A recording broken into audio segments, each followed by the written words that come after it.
Wow, it has been so long since I've posted a video on this channel. But, welcome back to Day in the Life Trevor. Glad you're here. Today, throwback video. It's October now. This video happened way back in August, if you can believe it. It has been so busy with the beginning of the school year happening and just the craziness of life. I just have not had any time at all to make or post any video. And as promised in our last video on this channel, we were in New York and I said we're going to Boston. We are going to Boston in this video. However, as you can see, I'm wearing a Hawaii shirt from our previous vacation. I'm not really cutting it for a Boston video, so allow me to change real quick right now. That's a little better. As of posting this, the Red Sox, yes, the Boston Red Sox, are in the World Series. Way to go, guys. Super stoked about that. We had the chance to go watch them in action way back in August. This was probably the most dramatic game of their season, in my opinion. I may be a little bit biased because this was a bucket list thing of mine. I've always wanted to see the Boston Red Sox play the New York Yankees at Fenway Park under the stadium lights. And boy, did it live up to its billing of the greatest rivalry in sports. Let me just paint you a little word picture here, and then you can watch the actual thing unfold. It's 4-1, bottom of the ninth. Red Sox are probably going to lose this one. Not great. JD Martinez, big free agent signing of the year, knocks in a couple RBIs, and we're going to extras. Then, Benintendi comes to the plate, bottom of the 10th. Cracks one to the outfield, game over, crowd goes wild, Red Sox win, and sweep the Yankees. But instead of me just explaining it to you, why don't you watch this?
So good. So good. And the better part, the Yankees are no longer in the playoffs anymore because of what the Red Sox did, because of what you just saw there. That's why they're in the World Series. Well, that's obviously not the only thing we did in the city of Boston. So check this out. This was day one. We went to all sorts of places from our childhood. We went to the Common Gardens, the duck boats that you'll see in just a minute. We went all over.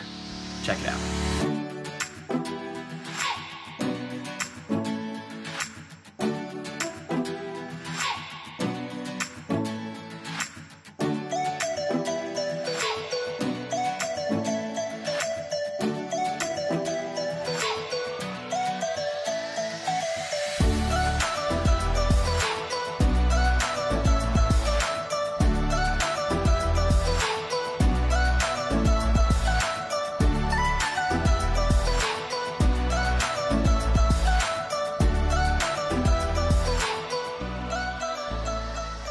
So after a quick ride in the swan boats, like you just saw, we continued walking around Boston Common Garden, went to some of the places where we went as little children, and just enjoyed the day. What you're about to see next is the beginning of the Freedom Trail, or the Freedom Mile, and what's really cool about this is just this brick line that just weaves through the city, and there's stopping points along the way that shows very historical parts of the city of Boston and how they impacted our country in the future. And you'll see so many places, from the famous graveyards, the Old North Church, Faneuil Hall, where they read the Declaration of Independence. It is just so cool. Boston Massacre, where all that happened. It is just unbelievably historically just chock full of nuggets from the past. And one of my favorite parts of the city. So check this out.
So there are all sorts of cool things in the city of Boston, as you've been watching. But I think one of my favorite things is just the overabundance of Red Sox and Patriots things there. Living in Southern California, you don't see a lot of Patriots fans. You don't see a lot of Patriots memorabilia or things that you can buy. But literally everywhere you look, there are Patriots things that you can just buy right off the street, and it's amazing. But sports aside, history aside, the real reason that we go to Boston, and downtown Boston more specifically, is for Mike's Pastries. Mike's Pastries is just one of the most delicious pastry restaurant food store that you could just ever go to. And it has the best Boston cream pie that I've ever had. My mom makes a really good Boston cream pie. Mom, if you're watching, thank you for that every year on my birthday. But Mike's, there's just something about it that's just so delicious. Now, here's the end of our night. Night one, sun going down, we're walking through Old Town Boston. Enjoy.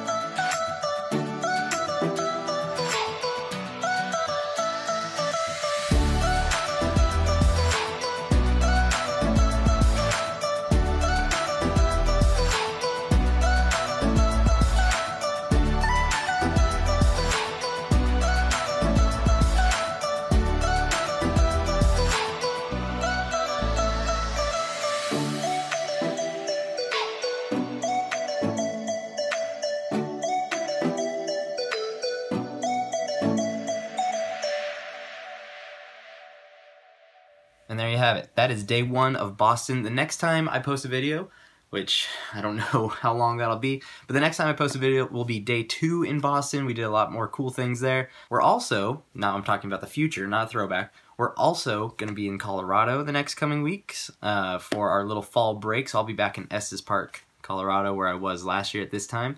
Looking forward to it, looking forward to seeing old friends and faces that I haven't seen in quite some time. Please subscribe down below, continue watching Day in the Life, and we will see you next time.